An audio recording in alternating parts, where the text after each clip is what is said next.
I never thought a simple box could unravel a tale so sinister that it would haunt me for weeks after. It started one quiet afternoon, sifting through the dusty attic of my grandfather's house. Hidden beneath old fishing nets and faded maps was an unmarked chest. Inside, I found a journal, its leather cover cracked with age and its pages reeking of salt and mildew. The first entry chilled me to my core. "If you find this, know that I didn't survive the voyage. None of us did." The handwriting was shaky, as if the author wrote it in desperation. And as I read on, I realized this was no ordinary story. It was the account of the Avalon, a merchant ship that set sail in the winter of 1878 and vanished into legend. The journal, filled with cryptic entries, spoke of a crew haunted by more than just the endless waves of the Atlantic.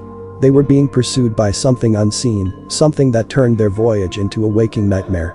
As I read through the passages, I felt an unsettling sensation, as if the shadows in the room were growing darker, inching closer to me. I beg you, whoever reads this, heed my warning. The ship is cursed. We brought something aboard, something that calls to the deep. Do not trust the ocean. The journal's words seemed to pulse with a life of their own, and my hands trembled as I turned the page. I couldn't stop myself. The deeper I read, the more I was pulled into the haunting tale of the Avalon. But with each page, I felt a creeping sense of dread. The crew's descent into madness, the strange sounds, the fleeting glimpses of figures that weren't there. It all felt too real. But what truly unnerved me was the final line in the last entry.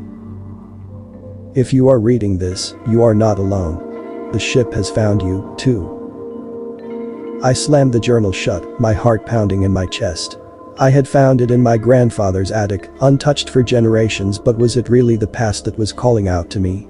Or something much darker, something that had never left the ship and now, perhaps, had found its way to me? The Avalon was a sturdy merchant vessel, well known among the ports for its reliability. It was winter when it set out from Liverpool, the sky heavy with clouds and a chill in the air that seemed to seep into the bones of the men aboard. They were a rough crew, the type you'd expect to find on a ship that carried goods across treacherous waters. There was a mix of seasoned sailors, some with decades of experience, and younger men eager to prove themselves. Among them was the captain, Captain Edgar Hawthorne, a man whose reputation was built on a no-nonsense attitude and a deep respect for the sea's dangers. As the Avalon pulled away from the docks, the crew couldn't shake the feeling that something was wrong. There were whispers among the townsfolk as the ship left port, old legends, warnings about cursed voyages. But such things were not for men of the sea to concern themselves with. The horizon was calling, and the promise of adventure or profit was enough to keep their doubts at bay. On board, the mood was mixed. The first mate, Samuel Price, a tall man with a steely gaze, moved briskly across the deck, giving orders to the men working the ropes and sails. He had the look of someone who'd seen the world, yet his hands were always quick to cover his fear, his eyes darting nervously towards the empty, fog-filled horizon. Then there was Thomas Creed, the ship's carpenter, a quiet man who spent most of his time below deck, muttering to himself as he worked. And there was the mysterious passenger, an odd fellow who came aboard at the last minute. No one knew where he'd come from or why he'd been allowed passage, but he carried with him a heavy chest that none of the crew dared question. His name was Jacob Price, and his eyes were unsettling, always shifting, as if he were constantly searching for something just beyond reach. He was a man who didn't fit in, yet he was allowed to remain, as if some unseen force had dictated his place aboard the Avalon. It wasn't long before strange things started happening. It began the very first night. The crew had settled into their routines, the sound of the waves crashing against the hull a constant companion, when they began to hear the noises. At first, they thought it was the creaking of the ship, the natural sounds of a vessel in motion. But as the hours stretched on, the noises grew more distinct, footsteps echoing through the hallways below deck, low murmurs, and the sound of something dragging across the wooden floor. Captain Hawthorne was the first to investigate, though he found nothing. "Just rats," he muttered, though the uncertainty in his voice was unmistakable. But that night, the fog rolled in thick and fast, an impenetrable wall that surrounded the ship like a blanket, smothering all light and sound. It was as if the sea itself had risen up to swallow them whole. The crew could feel it in their bones, something was out there, something watching. By the time the second night came, the crew had already started to notice that the ship was behaving strangely. The sails fluttered in the wind, but the ship didn't seem to be moving any faster. The ocean was eerily calm, no waves lapping against the side of the ship, just the soft whoosh of the wind. The men began to feel the weight of isolation pressing down on them, the knowledge that they were far from land and there was nothing but endless water in every direction. As the ship sailed deeper into the Atlantic, the nights grew longer and colder. And with every passing day, the crew's nerves began to fray. It wasn't just the unsettling silence, but the strange glances between the men, the way they would jump at the smallest of noises, and the way they avoided the cargo hold after dark. Something wasn't right, and no one dared speak it aloud, but the tension hung thick in the air, like the fog that seemed to follow them wherever they went. One evening, when the sky was just beginning to darken, the lookout, a young man by the name of Arthur Halls, called down from the crow's nest. He had seen something in the distance. It was small at first, barely a shadow, but it moved quickly and seemed to be growing closer. "What is it?" Captain Hawthorne demanded, his voice sharp. Arthur's face paled. "A boat, sir. A small rowboat, and it's headed straight for us." A murmur ran through the crew. It wasn't common to see another vessel out here, especially not in the dead of night. But Captain Hawthorne remained calm. "Keep your eyes on it," he ordered. As the boat drew near, the men gathered at the railing, straining their eyes to make out the figure within.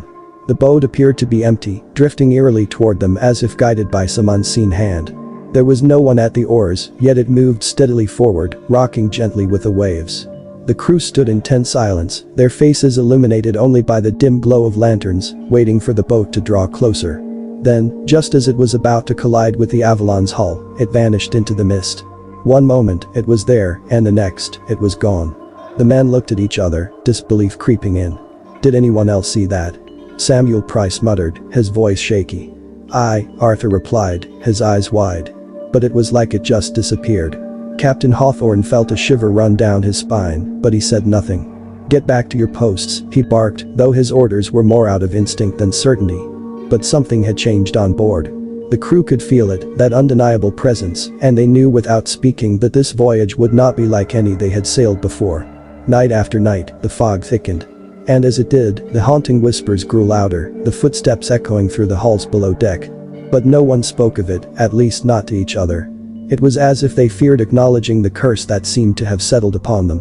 And then there was Jacob Price, who seemed unfazed by it all. He would sit on the deck at night, staring into the fog with an eerie calmness, as though he were waiting for something, waiting for the ship to reach its final destination. But none of the crew could have imagined the horrors that were yet to come. The days aboard the Avalon dragged on, each one feeling longer than the last. The ship was adrift in a sea of thick fog, the kind that seemed to swallow the ship whole, leaving it isolated in a vast emptiness. There was no sound beyond the occasional creak of the wood, the rustling of the sails, and the low murmur of the crew speaking in hushed tones. It was as if the sea itself had gone silent. It was the fourth night when things truly began to unravel. Jacob Price had become a strange fixture on the ship. While the crew went about their duties with growing unease, Jacob seemed strangely at peace, or perhaps it was something else. He often sat on the deck, his face shadowed by the brim of his worn hat, staring into the fog as though waiting for something or someone.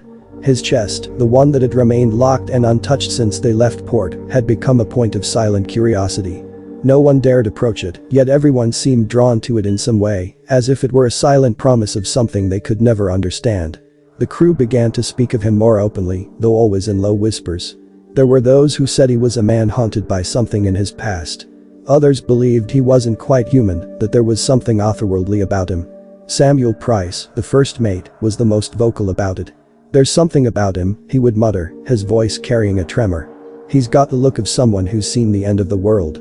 I don't trust him." Despite the mounting tension, Captain Hawthorne maintained his usual control. He didn't care much for rumors or superstition, not when there was work to be done. But even he couldn't ignore the growing unease that had settled over the ship. Then, on the night of the full moon, the crew experienced something they would never forget. It started when the lookout, Arthur Halls, noticed something odd off the starboard side. He had just finished his shift and was on his way down to the galley for a bite to eat when he saw a figure, standing in the mist, staring back at him. The figure was tall, but it didn't move. Not an inch. The fog seemed to envelope it, and for a moment, Arthur thought he had imagined it. But when he blinked, it was still there, solid as a rock, standing motionless in the middle of the sea.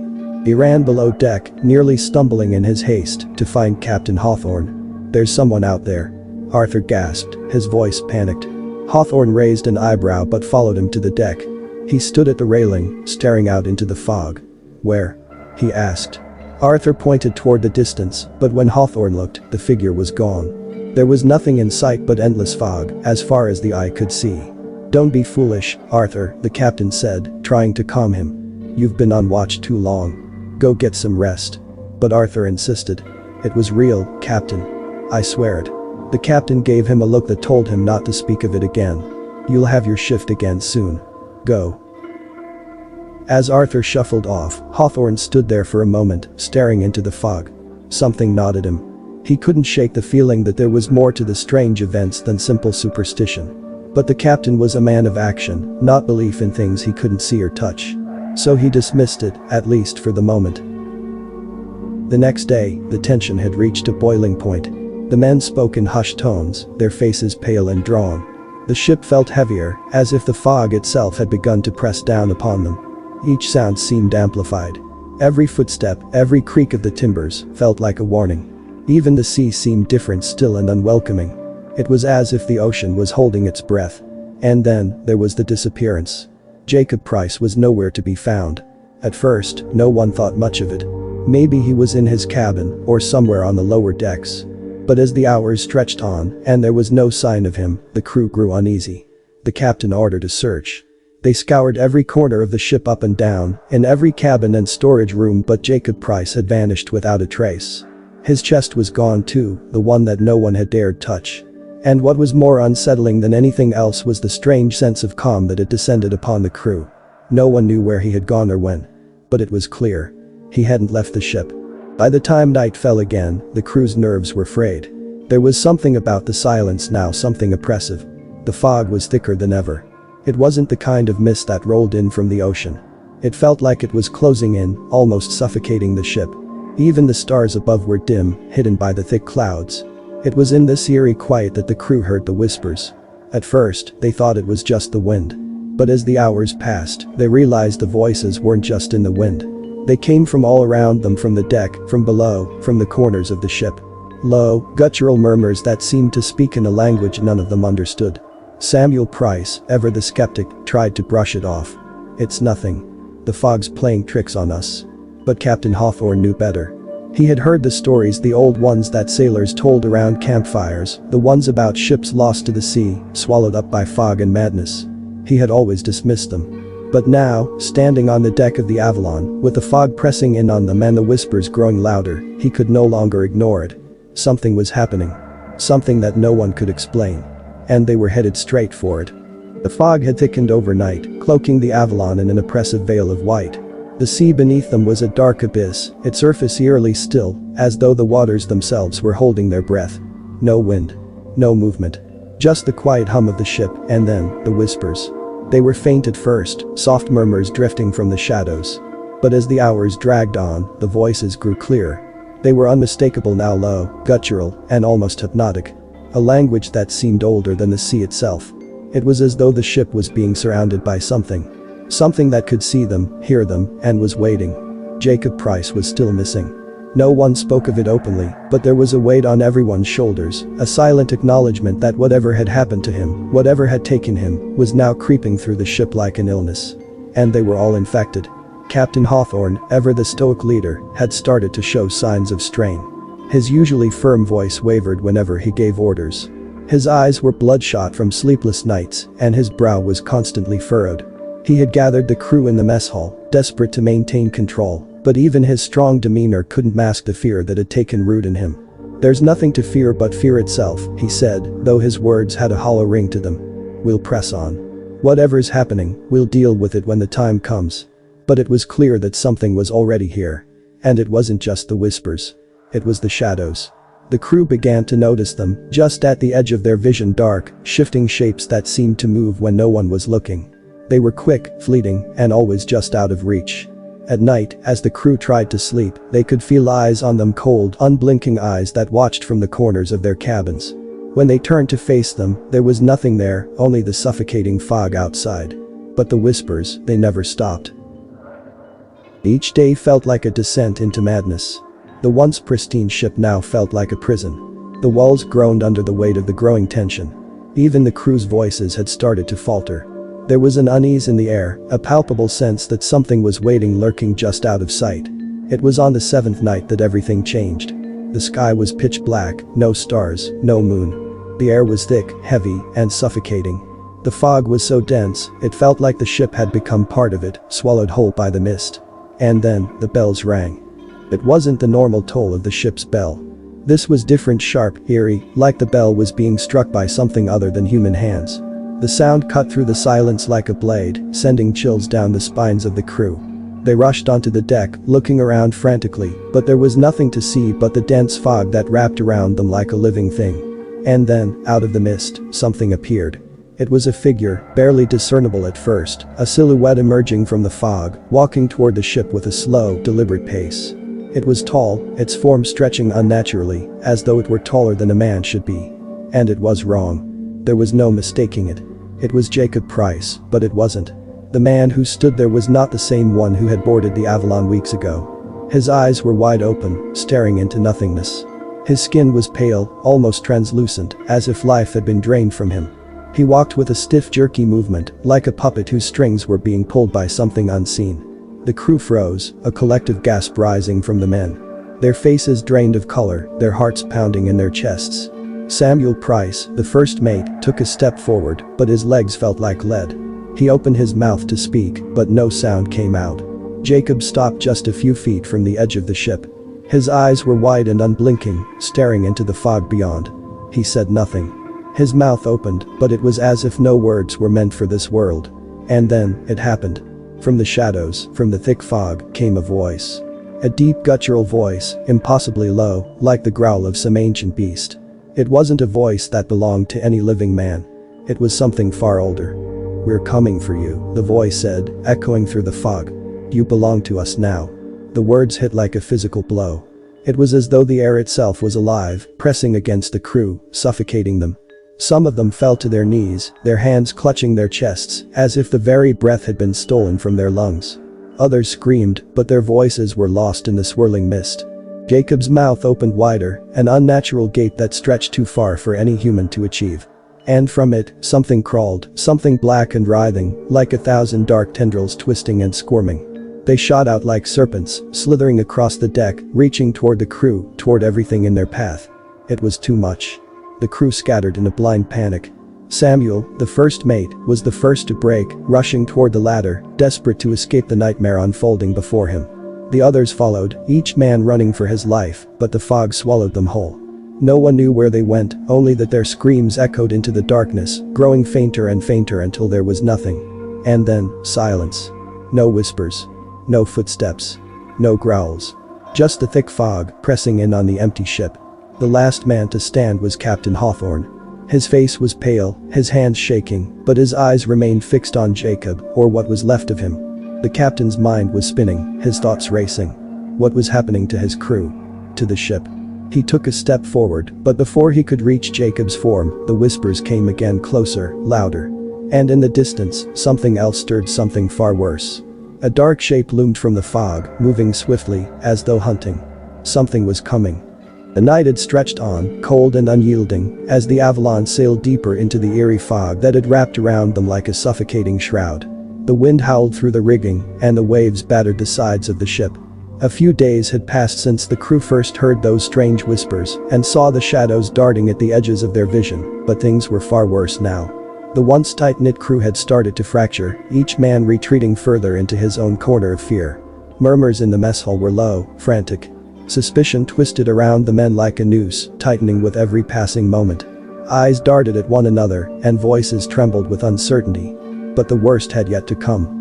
It was after the bell tolled midnight that the first real signs of madness began. Jacob, a young sailor with a reputation for his sturdy demeanor, was the first to lose it.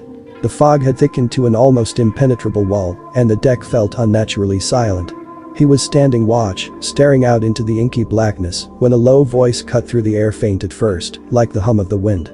But then it grew louder. It sounded almost human, but not quite.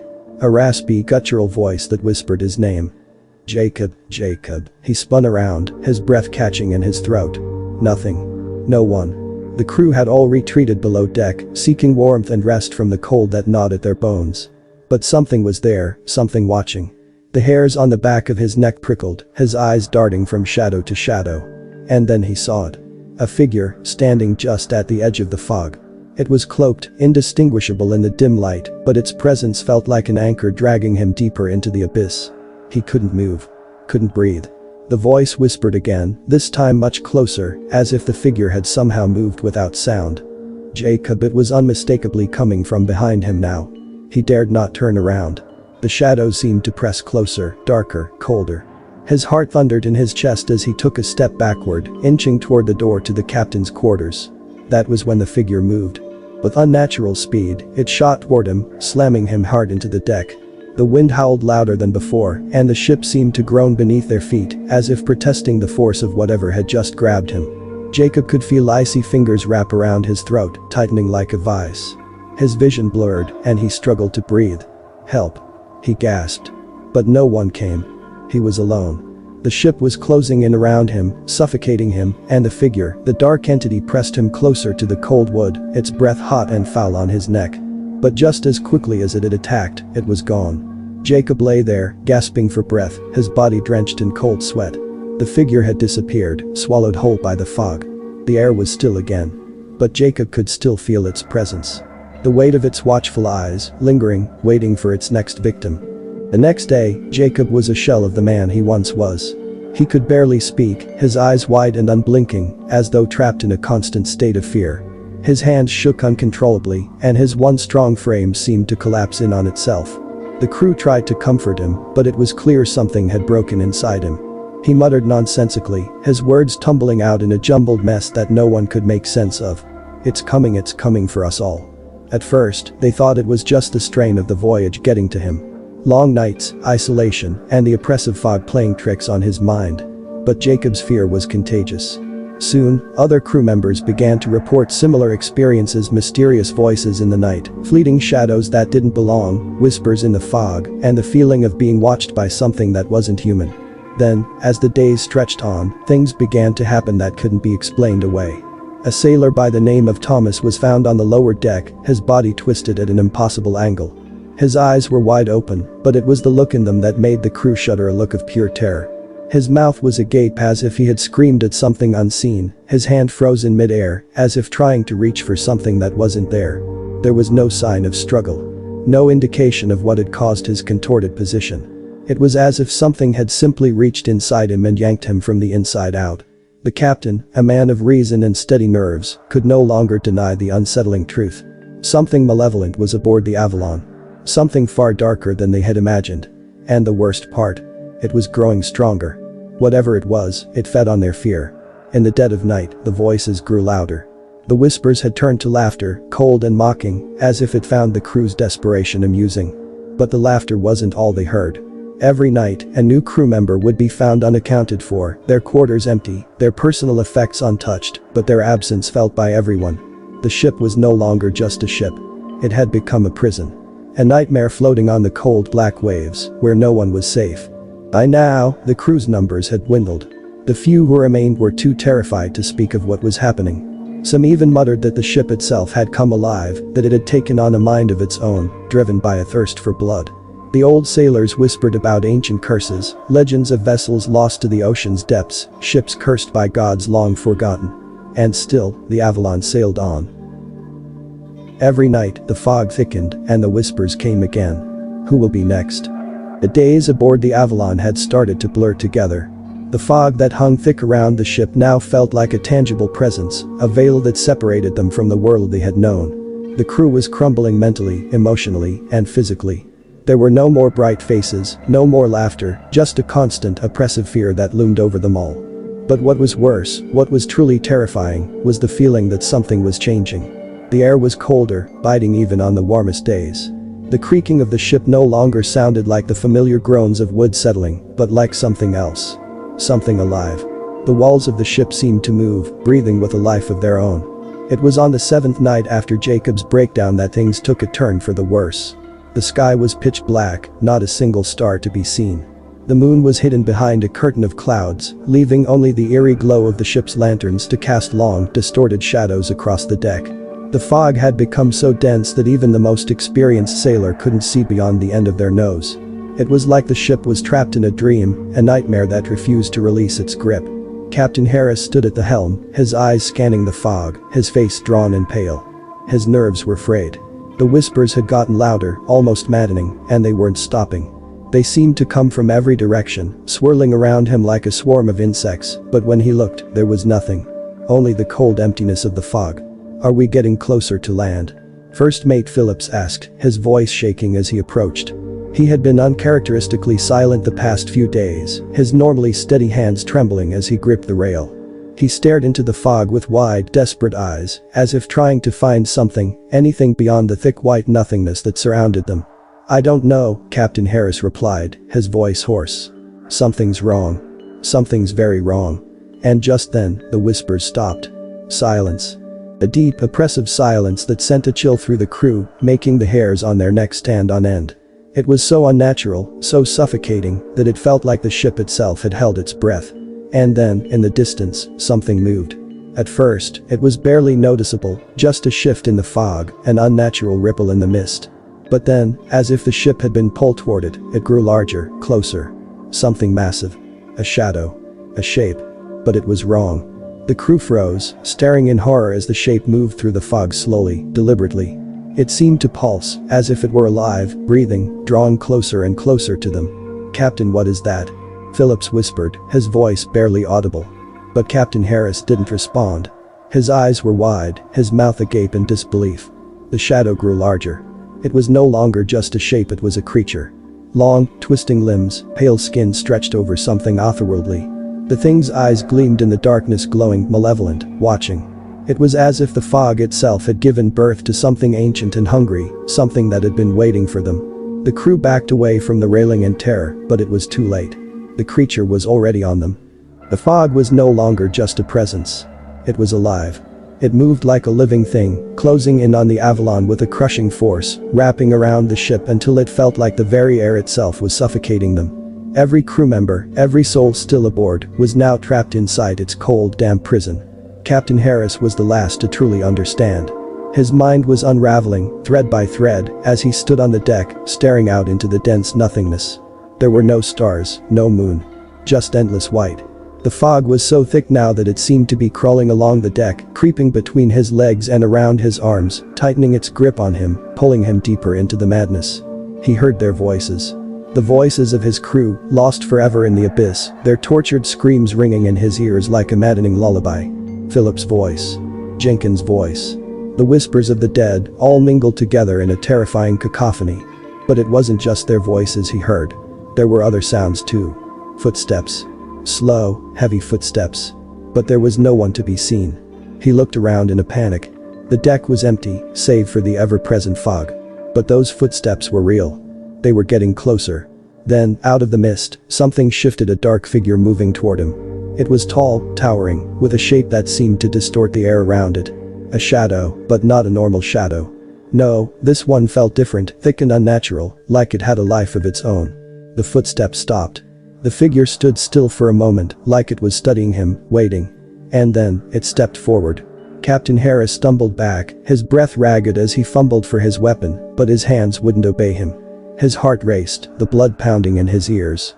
The figure was getting closer, its presence overwhelming, filling the entire deck with a suffocating sense of dread. He couldn't look away. Every fiber of his being screamed to run, to escape, but he was paralyzed, rooted to the spot. The figure's eyes gleamed in the fog, burning with an unholy, otherworldly light. And then it spoke. "You are ours." The voice was not human. It was a hollow, raspy whisper that seemed to echo in Harris's mind, piercing through his thoughts like an ice-cold dagger. It filled him with such terror that he thought his chest would collapse. The fog seemed to press against him, pushing him toward the figure, dragging him closer to its reach. He wanted to scream, to fight, but his throat was dry, his body weak, his thoughts consumed by an overwhelming terror. The creature reached out, long fingers that seemed to stretch endlessly toward him, the tips glowing with an eerie, unnatural light. Its claws scraped the air as if they were searching for something, some vital piece to consume. Captain Harris felt himself being pulled toward it, his body betraying him, his legs no longer able to move. He could hear his pulse, thudding loudly in his ears, as the creature's fingers grew nearer. And then it was upon him. The cold fingers wrapped around his arm, pulling him closer, and for the briefest moment, he thought he saw something, just a flash, a glimpse of the creature's true form. It wasn't a figure. It wasn't even a living thing. It was something worse. The fog. The ship. The creature. It was all part of something much darker, much older. Something that had been waiting, lying in wait for years, centuries, feeding on the lost souls of those who had ventured too far into the cursed waters. Harris struggled, his hand grasping at the cold, slick wood beneath him, but it was no use. The fog was everywhere, thick and choking, and the creature's grip tightened. Its fingers dug into his flesh, sending sharp biting pain through his body. "You cannot escape," the creature rasped, its voice a twisting, agonizing screech. And then, just as his vision began to blur, as everything around him spun into a vortex of darkness, the creature dragged him into the fog. For a moment, there was only the feeling of weightlessness. Of falling into a bottomless void, the darkness closing in around him like a suffocating blanket. The sounds of the ship, the screams of the crew, faded away. And then, there was nothing. The fog swallowed him whole. The Avalon sailed on, drifting aimlessly through the mist. The ship was empty now, its crew lost to the curse, their souls pulled into the abyss. No one would ever know what had truly happened out there, far from shore, in the waters where the fog clung like a death sentence. But if you listened closely, on a dark foggy night, you might hear the whispers. The voices of the lost crew, still calling out, still searching for a way to escape the ship that never stopped sailing. Their cries for help are drowned by the ever-present fog, as the ship drifts endlessly, eternally carrying souls into the abyss, one by one. And if you're unlucky enough to find yourself alone at sea, caught in the thick mist with no land in sight, just remember. The Avalon is always waiting, and it's never far behind. As I turned to the final page of the journal, my hands trembled, each word on the aged paper pulling me deeper into the horror that befell the Avalon. It felt as if the ship itself was calling to me through the faded ink. The last entry was written in hurried, jagged handwriting, each line dripping with terror. I am the only one left. The others are gone, swallowed by the ship, devoured by the darkness. It whispered to me last night, telling me the truth. We never left the shore. We are trapped in a place between, a prison of our own making. The artifact was never meant to be disturbed. The curse binds us to this endless torment, and now it waits for its next victim. Whoever reads this, run. Destroy this journal and forget you ever found it. If you don't, it will come for you too. I can hear it now, outside my door. The ship creaks like it's breathing. It wants me, but I won't give it the satisfaction. I'll end this on my own terms. May God have mercy on my soul. The words ended abruptly, a dark smear trailing off the page. I stared at it, my breath coming in shallow gasps. The room around me felt smaller, as if the walls were closing in. And then I heard it. A low, guttural creak, like the groaning of a ship in stormy waters. It echoed through the quiet house, and I froze. My mind raced to rationalize it, a loose floorboard, a draft, but deep down, I knew better. The sound grew louder, closer, until it felt like it was right behind me. The hair on the back of my neck stood on end as a cold, damp breeze brushed past my face. I turned slowly, every nerve in my body screaming to run, but my legs wouldn't obey. There, in the shadowed corner of the room, something moved. A figure began to take shape, its form distorted as if viewed through rippling water. Its eyes burned with a hollow pale light, and its mouth opened, releasing a whisper that cut through me like ice. You've seen too much. The journal in my hands grew heavy, the leather cover cold as frost formed on its edges. I tried to drop it, but my fingers wouldn't release their grip. The room darkened, shadows creeping in from every corner, swallowing the light. I stumbled back, my heart pounding as the whispers grew louder, a cacophony of voices overlapping, each one dripping with malice. The figure moved closer, its body bending and twisting unnaturally, as if it didn't belong in this world. My back hit the wall, and I realized there was nowhere left to go. The journal flew open on its own, the pages flipping rapidly before stopping on a blank page. Words began to scrawl themselves in the same jagged handwriting as the final entry. You cannot escape. The words burned into the paper, the edges of the page smoldering as the figure reached for me. Its hand, cold and wet like the depths of the ocean, brushed against my face. My vision blurred, and the last thing I saw was its empty, burning eyes staring into my soul. When I came to, the journal was gone. The room was silent, but the chill remained. My hands shook as I reached for my phone, desperate to call someone, anyone, but the screen wouldn't light up. Instead, a single phrase appeared, written in the same jagged script. It's your turn. I ran from the house that night, but no matter where I went, the whispers followed. The shadows stretched longer, and the cold clung to me like a second skin. Even now, as I write this, I can feel its presence, watching, waiting. If you're hearing this story, take my advice, don't go looking for the journal. Leave it buried, forgotten. Because once you've read it, there's no escaping the Avalon. It's always waiting for its next victim. And now, it's waiting for you.